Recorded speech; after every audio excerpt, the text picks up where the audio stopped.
Alors bonjour à tous, donc on se retrouve avec Camus qui a fini premier à l'issue du top 8 du premier tournoi de la Royal Card Gaming, donc avec son deck Sky Striker qui va nous présenter maintenant. Alors du coup je viens de gagner avec Sky Striker, donc gros méta-call je pense en ce moment vraiment, si vous voulez le prendre c'est un très bon deck en go second. Voilà, je perds toujours au dé donc j'ai décidé de prendre ce deck. Du coup bien sûr 3 raies, la meilleure carte du deck. 2 roses parce qu'il faut un backup. Tu peux juste... Ouais, y a pas de souci. Excuse-moi. Hop, pas de souci. Bien sûr 3, du coup pour les entraps 3 Veiler. Ouais. Et ensuite j'ai mis un line-up de 2 haches, 2 ogres et 2 Didicro.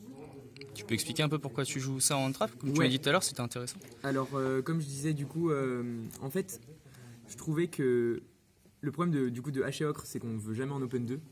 Et dans ce deck là on open souvent 2 entraps vu que j'en joue 12 en tout avec les 3 imperm qui arrivent plus tard. Didicro est très très fort en ce moment. Et toutes ces entraps là sont bonnes contre tous les match-up, et que ce soit en go first ou en go second. Ok. En gros, c'est à dire que même si on go first, bah ça on garde ça dans la main, c'est bien. Alors que si t'as Gamma ou Nibiru, bah des fois tu pourras pas les faire. Et pareil, passer le T1, enfin passer le T0, ces cartes sont toujours utiles. Toujours, on peut les piocher à n'importe quel moment de la game, elles seront utiles. Ça et elles marche. vont être aussi utiles pour faire du coup le combo Access Code. Et du coup, le dernier monstre, c'est Dino Luther. Parce que voilà, on joue go second. C'est ça. Ensuite, la meilleure magie du deck actuellement, multi-roll. La plupart des games où je l'ai résolu, j'ai gagné. Sincèrement, la magie est trop forte. 3 encres, Ouais. bien sûr, la deuxième meilleure magie en ce moment. Ensuite, on a 2 chars canons.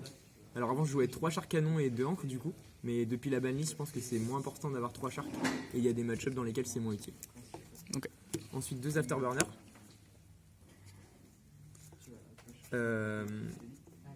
2 areas. Un jamming. Alors il y a des gens qui jouent pas du tout jamming, ou qui le jouent juste en side.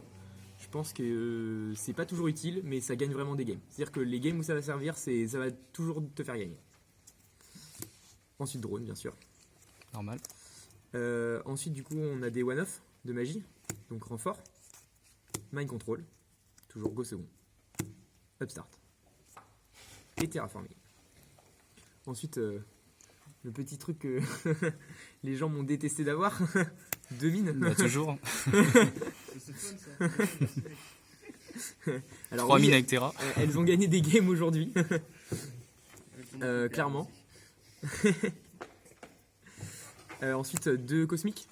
Je pense que c'est très important d'avoir du MP removal en main deck. Bah, donc Parce du lait que- cosmique, tu joues aussi main deck du coup. Ouais, j'ai joué main deck, exactement.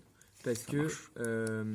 il y a trop de match-up, même en combo, où le mec va set au moins une face down. Et des fois c'est une imperm ou quoi, et ça peut être chiant. Ensuite 3 desires. Trop bonne carte, vraiment. Pas piocher de désir avec un désir. Voilà. Faut pas piocher, Faut ouais, éviter, c'est ça. Faut avoir un peu de chance, mais. Et ensuite, les dernières 3 imperm. Alors le deck actuellement je le joue à 41. Parce que au départ j'avais cut un post-combustion pour main control. Et je me suis rendu compte en playtest qu'il y avait trop besoin de 2 post-combustion. Au cas où on en banne un avec Desires ou quoi. Et je voulais vraiment garder Jamming Wave en main deck, au moins une. Donc du coup j'ai décidé de jouer à 41 avec Upstart. Ça marche. Ensuite pour l'extra, on a bien sûr le line-up normal. 3 Kagari, 3 Shizuku, 3 Ayate, une Kaina, une Zeke. Ensuite on a Ningirsu, ça c'est pour Dragoon. Évidemment. Voilà. Tous les monstres incivlables de toute façon, même si on rencontre un rogue qui fait Avramax ou quoi, c'est indispensable. Et ensuite bien sûr le truc qui m'a gagné le plus de games ever de Access tous les Code. events, c'est le package Access Code, donc Alki, Selene, Access Code. Voilà. Si vous connaissez pas ce combo, vraiment renseignez-vous. C'est trop fort. Alors j'ai une petite question pour le main deck. Tu joues Ningirsu. Est-ce que tu aurais pensé à Droplet ou pas du coup? Alors j'y ai pensé. Je trouvais que c'était très cher en ressources dans un deck qui veut grind et qui veut out-resource l'adversaire. Du coup, je me suis dit que ça suffisait pas. Enfin, que la carte, elle t'apportait moins de choses que dans d'autres decks, par exemple. Ok. Par exemple, si j'avais joué, je pense, Orcust ou Salamangreat, Ouais. j'aurais pas hésité à la jouer. Mais dans SS, en fait, on veut avoir plus de CA que l'adversaire, et cette carte-là nous en fait perdre trop. Ça marche. Et du coup, sinon, pour le side, Pour le side. on a le 3e cyclone, Mhm. un plumeau, bien sûr, pour les Elle est revenue, faut profiter. decks back row, une 3e mine pour les decks combo. On a 3 Nibiru pour les decks combo ou les Salamangreat. Et ensuite, on a 3 Evenly. C'est bon dans tous les match-ups. Vraiment, il n'y a pas un seul match-up dans lequel la carte n'est pas bonne. La carte qui n'est bonne qu'en Go First, c'est 3 jugements. Et enfin, la carte qui est bonne en Go First ou en Go Second contre les combos, c'est Zerkenby. Voilà. Il faut la side en Go Second, celle-là. Hein. C'est trop fort. Ok, bah, je te remercie. Merci à Est-ce toi. que tu as des remerciements à faire particuliers? Bah déjà oui, à l'assaut, à Ouais. Royal Card Gaming, franchement pour l'accueil, l'event était super. Bah, Ensuite, un remerciement à ma team quoi, de Nantes. Ouais, On est venu à 6 de Nantes. On est venu à 6 de Nantes et vraiment ça s'est super bien passé. J'ai un autre collègue qui finit dans le top 4.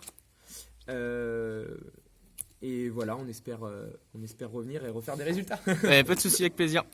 Merci à toi. Merci à toi.